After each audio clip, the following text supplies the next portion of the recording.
The blood was already dry when Malik arrived. It clung to the concrete in a jagged smear, the color of old pennies ground into the sidewalk by restless feet. No police tape. No chalk lines.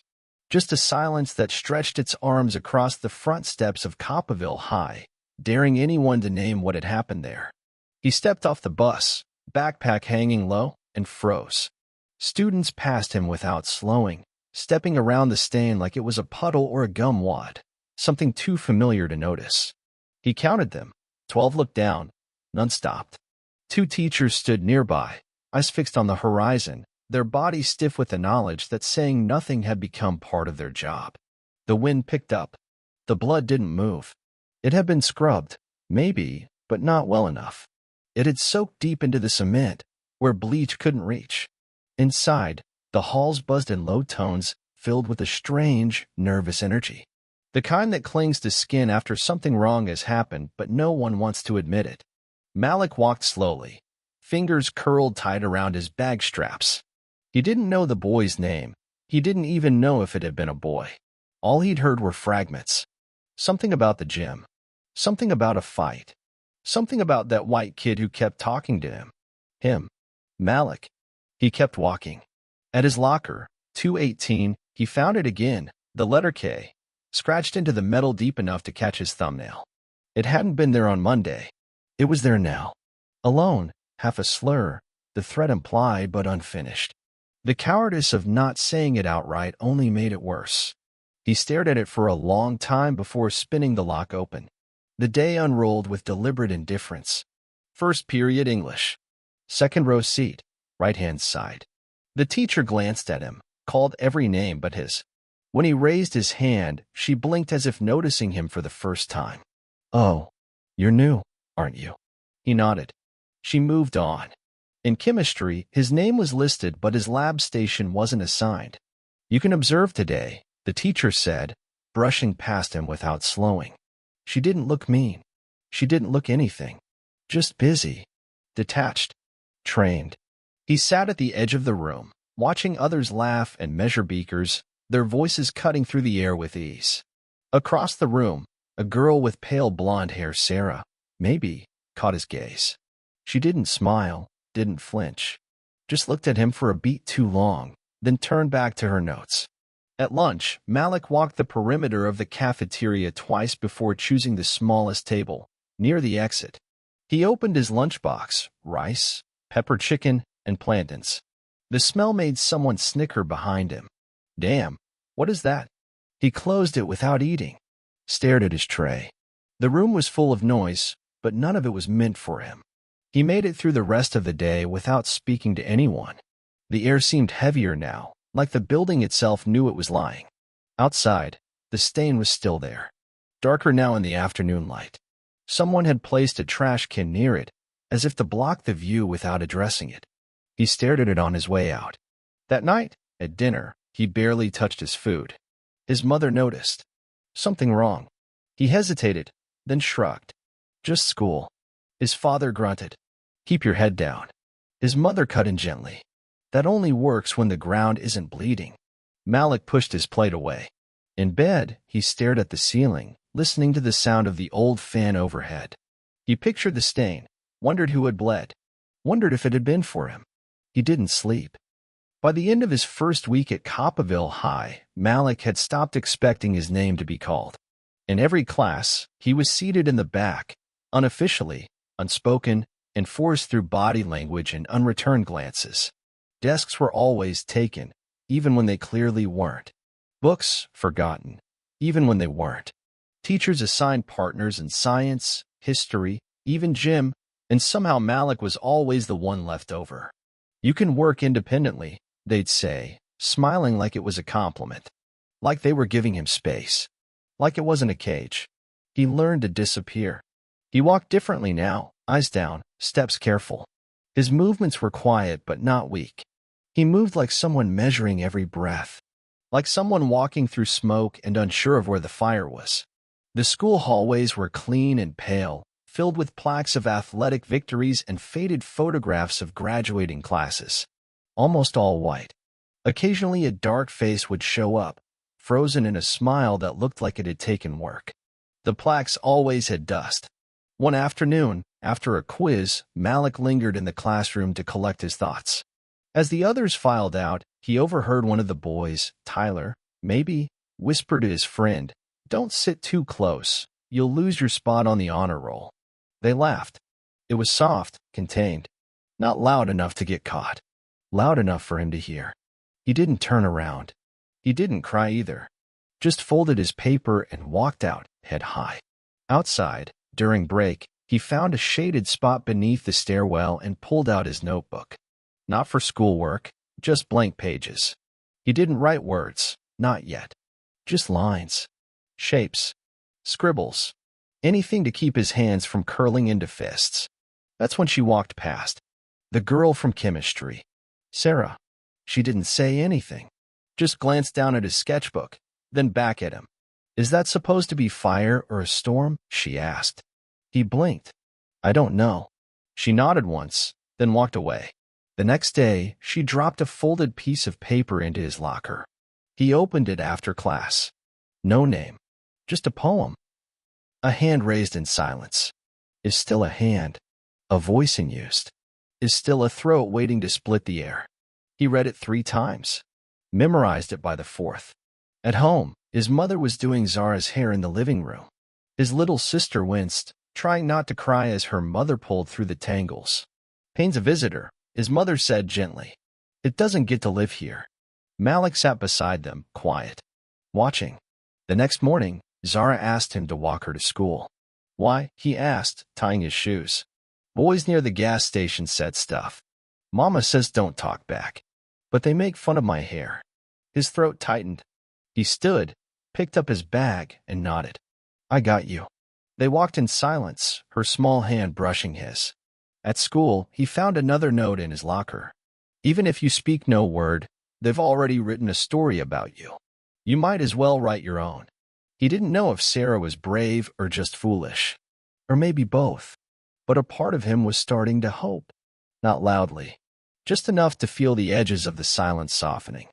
Mrs. Dearden's office was tucked behind a row of metal file cabinets and an outdated poster of Ivy League campuses.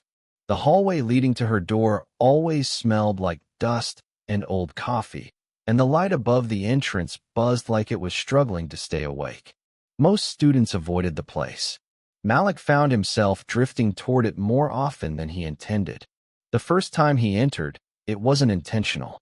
He'd followed a line of students signing up for standardized testing and ended up face-to-face with the only adult in the school who didn't flinch when he spoke. "You're the new transfer," she said, not asking but confirming. Her voice was steady, her eyes like stone, not cold, but grounded. "Malik, right?" He nodded.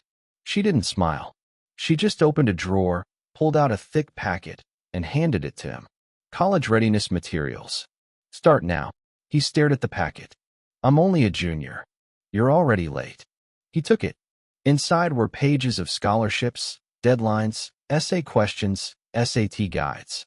But it was the sticky note that mattered most. You have to make noise, even if they give you no microphone. He read that line 10 times on the bus ride home. But 2 days later, he saw the packet again, in the trash, half-soaked in spilled coffee outside the teacher's lounge. The note was still stuck to the top sheet, smeared but legible. He didn't pick it up.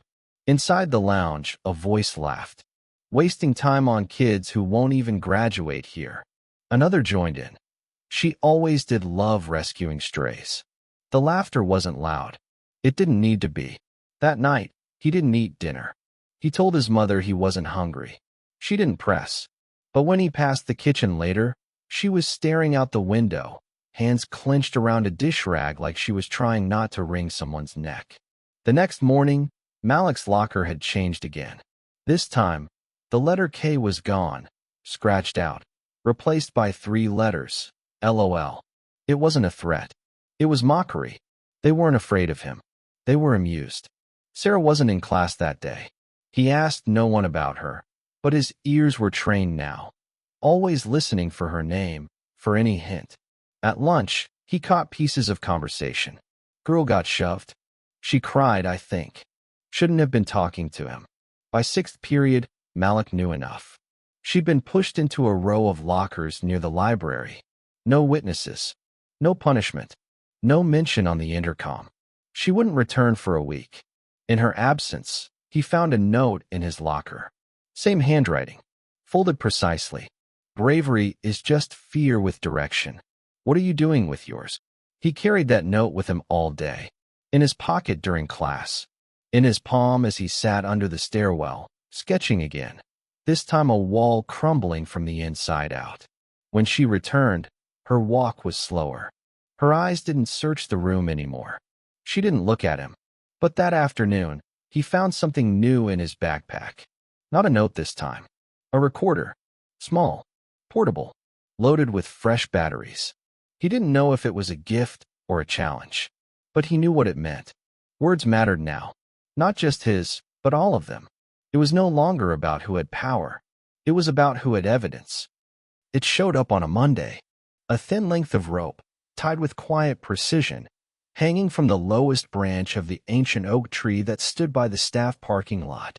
Malik saw it from the bus window, half-shadowed in morning fog. It swayed gently in the wind, not as a symbol but a sentence. A decision made by someone who didn't have the courage to speak with their mouth, only with knots. He stepped off the bus in silence. The other students did too. No one screamed. No one gasped. No one pointed. They just walked past it, their feet brushing the edge of the shadow it cast on the sidewalk. Some glanced once, then looked away. Some smirked, like they were in on a joke too large to explain. Malik's breath caught as he passed it. Not because he didn't understand, but because he did. Completely. It didn't need a name. It was the oldest language this country knew. Inside, the school buzzed with carefully arranged normalcy.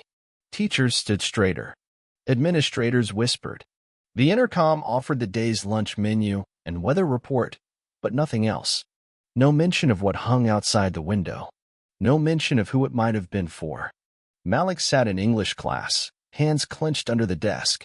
The teacher spoke about symbolism in literature, how objects could carry weight beyond their shape. He stared at the back of her head and wondered if she understood irony. He didn't eat lunch. The cafeteria smelled like cleaning fluid and burnt meat. He sat by the exit, eyes darting to the windows every few minutes. The rope was still there. At his locker, a sticky note had been left. This time, not from Sarah. Watch your neck. No name. No signature. No doubt. That night, at home, his father didn't speak during dinner. Just cut his food into neat pieces, chewing slowly like each bite was a thought being buried. Zara talked about school, her favorite teacher, her best friend's new earrings. But even she paused when Malik stood up early, leaving half his meal untouched. His mother watched him go. Later, she slipped into his room, sitting at the edge of his bed. I heard about what's at your school, she said. Malik didn't look up. Is it still there? He nodded once. They want you to be afraid. I'm not, he lied. She touched his shoulder. You don't have to be. But you have to be ready. The next morning, the noose was still there. Tuesday passed. Still there. Wednesday morning, someone had placed a cone beneath it. Bright orange. As if to suggest it was part of a construction project. Malik laughed. Not loudly. Just a sharp exhale of disbelief. During homeroom, the principal called for an emergency assembly. Students filed into the gym, heads turning, unsure of what they expected. A banner at the back read, Copperville Strong. One school, one family. The principal stepped up to the mic. Her voice was calm. Practiced. We recognize that recent events may have caused discomfort or concern, she began. Discomfort. Malik's hands curled into fists. We are working with district officials to ensure a safe and inclusive environment for all students. No mention of the word noose. No mention of what it meant. He scanned the bleachers. Sarah sat alone near the top. Her arms crossed. Her eyes hollow. The speech continued for 5 more minutes. Apologies without responsibility. Reassurances without specifics. Promises with no backbone. When it ended, a few students clapped politely. Most stayed silent. After the assembly, Malik stood outside, staring up at the tree again. He counted the loops in the knot. 5. Clean. Skilled. He wondered who had tied it. Wondered if they were watching him now, from behind glass or blinds or the corner of a hallway. That afternoon, he walked home instead of taking the bus. He needed the air, even if it carried the scent of dust and diesel. At the corner near the gas station, a man watched him from a truck. Didn't wave. Didn't speak. Just watched. Malik didn't flinch. He got home, dropped his bag, and went to the backyard. Stared at the sky for an hour. That night, in his dreams, the rope wasn't on a tree, it was in his classroom. Hanging from the ceiling. No one noticed. They just took notes beneath it like it was a light fixture. He woke up gasping. Morning came. The noose was gone. The branch was bare. But the air was the same. It started with a shriek. Not a voice, but the fire alarm. It howled through Copperville High at 11:06 a.m. on a gray Thursday, cutting into a history lecture about the Louisiana Purchase. The teacher barely flinched, just motioned toward the door with one hand while she gathered her purse with the other. Students groaned, grabbed their bags, and shuffled into the hallway. Some laughed. Some texted. Most moved like they knew the drill. False alarm, probably. A monthly test. A glitch. Malik didn't move right away. He had learned not to rush. The stairwells were tight. Too easy to get cornered. Too easy to be accidentally shoved, tripped, whispered at. He took a few slow breaths before stepping out into the stream of students. The stairwell was a blur of elbows and backpacks. He kept his head down, trailing the edge of the crowd. He was nearly to the second floor when he felt it. Stillness. The air shifted. The crowd thinned too quickly. The rhythm broke. Then he saw them. 3 boys, pressed against the far wall like they belonged there. One had a buzz cut and red knuckles. Another wore a hoodie with the school logo stretched across his chest like armor. The third grinned, wide and wordless. They didn't block his path. Not exactly. They just stood still, taking up space with their silence. He stepped toward the exit. One of them moved just slightly, his shoulder brushing Malik's.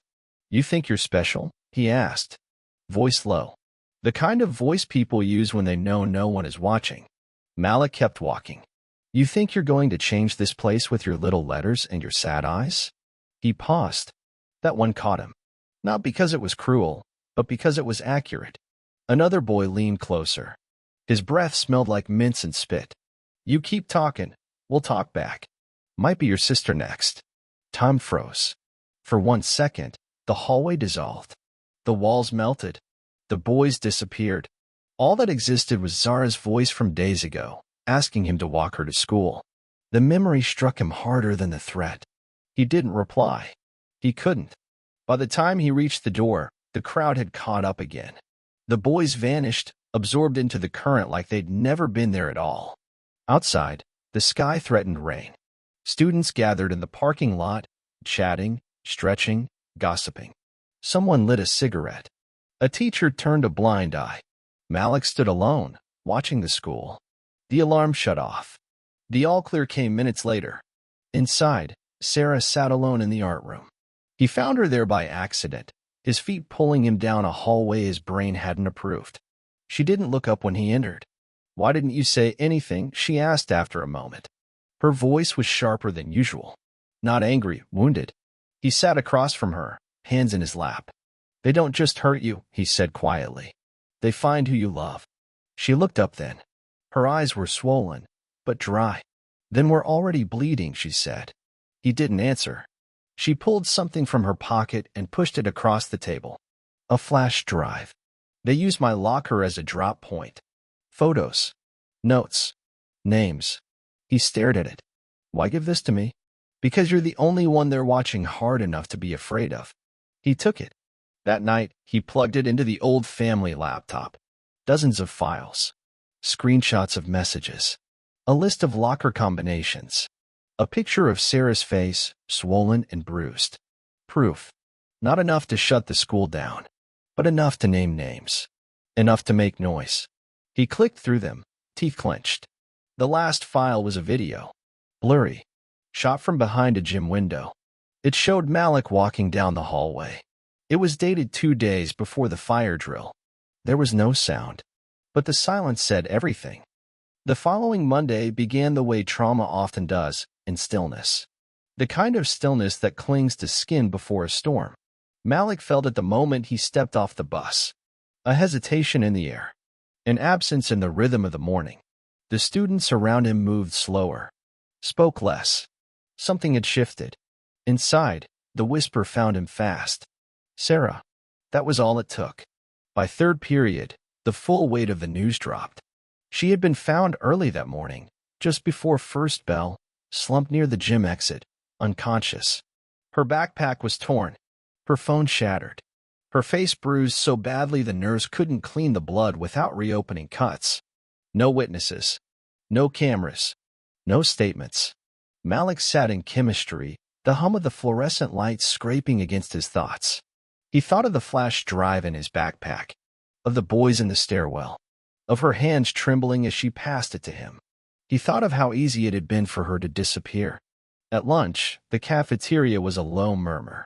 The seat she usually occupied, third table from the left, back row, remained empty. A few students glanced at it, then quickly away. One girl muttered something about being too loud for her own good. Another nodded like that was wisdom. Malik left his tray untouched. Instead of going to fifth period, he found himself walking toward the gym. The door to the side exit had already been scrubbed. The wall was clean. Too clean. The kind of clean that says, nothing happened here. A janitor had left a mop bucket behind, still half full. Malik crouched near the baseboard and stared at a faint, reddish mark. Blood. It hadn't all washed away. He sat there for a long time, ignoring the bell, the noise, the weight. The world narrowed to a smear on tile. Behind him, a door creaked. Mrs. Dearden. She didn't ask why he was there. She just stepped beside him, arms crossed. They said it was an accident, she muttered. Malik didn't move. They said she tripped. He laughed once. Short and bitter. I've been told to keep quiet, she added. That saying too much would complicate things. He stood, looked at her. So complicate them, he said. That night, he didn't go straight home. He stopped by Sarah's house. Her mother opened the door, eyes hollowed by grief. Malik didn't speak, just held out the flash drive. I think she'd want you to have this, he said. The woman took it with shaking hands. She asked for you, she said after a moment. When she woke up, said you'd understand. He didn't know what to say to that. So he nodded. Back home, Malik sat at the kitchen table, laptop open. His father was in the living room, watching the news on low volume. His mother was braiding Zara's hair again. Malik plugged in the drive. He clicked through the folders, metadata, chat logs, phone numbers, locker assignments. A PDF marked Reports included a list of disciplinary actions against students of color for disruption, while similar incidents involving white students were marked Resolved informally. A spreadsheet tracked hallway patrol routes. One note: avoid confrontation with group near locker 218. Monitor only. Locker 218. His locker. The breath left him. Then he opened the last video. It was Sarah, recording herself. Face pale, expression flat. If you're seeing this, she said softly, I probably didn't get to explain everything. I wanted to. I wanted to believe I could fix something without being swallowed by it. She paused. Her eyes darted sideways. Her lip trembled. I'm not brave, but I'm tired of being afraid. So if they come for me, I need you to make it mean something. The screen went black. Malik sat in the dark for a long time. When he finally stood, his chair scraped the floor like a scream. Malik didn't sleep that night. Not even a little. The house was too still. The world too loud. He sat at his desk with a notebook in front of him, pages blank but humming. His hands hovered over the paper, unsure where to begin. What could he say that hadn't already been shouted, ignored, erased? But then he heard Sarah's voice again in his head. I need you to make it mean something. So he started. He wrote until the sun stretched across his windowsill. His fingers ached. His back burned. But his pen didn't stop. What came out wasn't polished. It wasn't pretty. It was jagged, uneven. A river bursting its banks. He wrote about the Noose. About the locker threats. About teachers who skipped his name on roll call and cafeteria workers who double-checked his tray like it was a bomb. He wrote about Sarah, and the stairwell, and the boys who smiled while threatening his sister. He wrote about silence, not the absence of noise, but the presence of fear. The kind of silence that trains your body to shrink in every room, to expect betrayal from every corner. He didn't write it for administrators, or for the police, or the school board. He wrote it for the students, the ones who felt the weight but didn't yet know how to name it. He titled it simply, The Letter. That morning, Malik walked into Copperville High with a copy in his bag and 2 more in his locker. He made 10 more in the library before first period. Then he walked straight to the principal's office. "I'd like to speak at the assembly," he said to the secretary. She blinked, confused. "I don't think." "He has something to say," said a voice behind him. "Mrs. Dearden." The secretary's mouth closed. She reached for the intercom. The assembly had been scheduled as a campus unity address, a strategic PR event to assure parents, staff, and media that Copperville High was navigating recent concerns with compassion and care. The gym was filled to capacity. Students slouched on bleachers. Teachers stood along the walls. An assistant principal tapped notes on her phone. Then Malik stepped up to the microphone. At first, no one noticed. He didn't raise his voice, didn't clear his throat, just began reading. "I was 12 when I learned that silence can look like safety, but feel like drowning." Eyes lifted. "I was 13 when I learned that fear wears a badge just as easily as a hoodie." The crowd quieted. "I was 16 when I walked into this school and realized I had been marked, not for who I was, but for what I refused to pretend I didn't see." He held the paper in front of him with steady hands. "I've watched a Noose hang outside this building for 3 days while we talked about Spirit Week. A ripple of shifting bodies. I've seen a girl bleed for doing nothing more than noticing me." Someone gasped.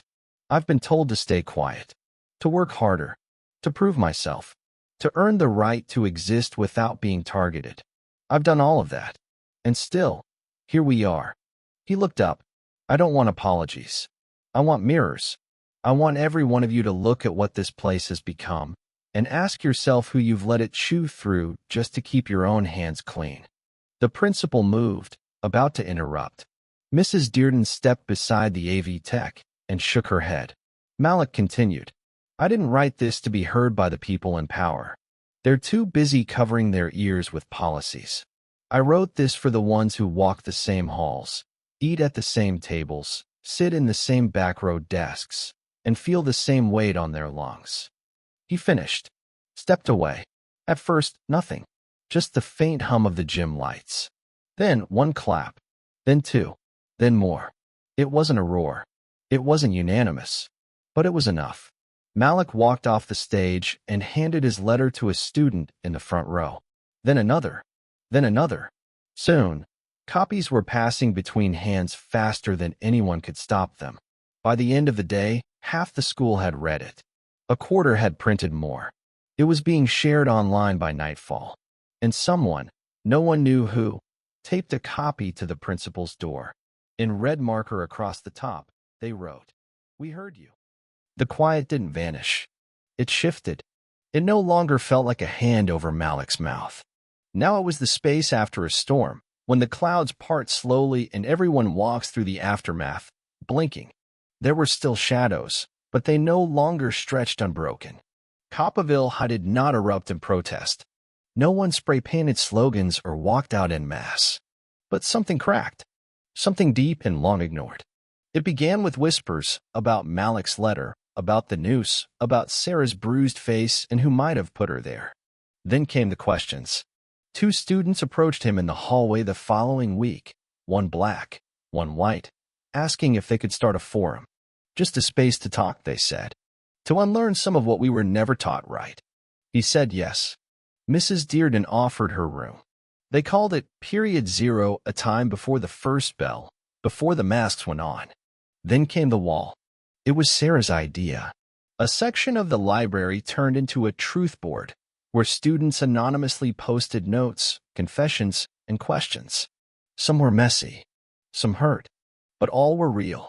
I laughed when he was pushed. I'm not proud of that. She told me she was scared. I told her not to be dramatic. I watched and stayed silent. I won't again. The administration tried to take it down. Students taped new notes the next day. Malik didn't post anything. He didn't need to. He'd already said his piece. One morning, weeks after his letter had gone viral, a small group of students approached him with a petition. They wanted to formally request curriculum changes, books by authors of color, anti-bias training for staff, more counselors. He read it, signed it, then passed it to the next hand. Outside of school, the changes were slower, subtler. A brick shattered the window of his father's store one night. No one saw who did it. But by morning, 2 white students from Malik's homeroom were sweeping up the glass. They didn't speak, just worked. His father watched from the counter, arms crossed. "Why are they here?" he asked. Malik didn't know how to answer. So he just said, "Maybe they're trying." His father didn't smile, but he nodded. At home, Zara's questions grew bolder. "Do people still hate us?" she asked one night as their mother braided her hair. "Yes," their mother answered softly. "But more people are trying to remember why they shouldn't." Zara turned to Malik. "Is that because of you?" He paused. "No, it's because of all of us." The noose never came back. The tree remained scarred, but standing. Malik walked past it every day, sometimes alone, sometimes with Zara, sometimes with others who had begun to see the world a little differently. Sarah returned fully by spring. Her eyes weren't as heavy. She and Malik didn't talk much. They didn't need to. Some kinds of friendship were too deep for daily words. One day, she slipped a new note into his bag. A voice once silenced now echoes in walls that used to swallow screams. He folded it, tucked it into the back of his sketchbook. That afternoon, he stood beneath the oak and looked up. The branch that once bore a noose was bare, but he could still see the market left like a phantom limb. He didn't want to forget, because forgetting is where it all begins again. He reached up, touched the bark, then stepped back. Behind him, the school bell rang. And the quiet? It didn't vanish, but it listened now. And sometimes it answered.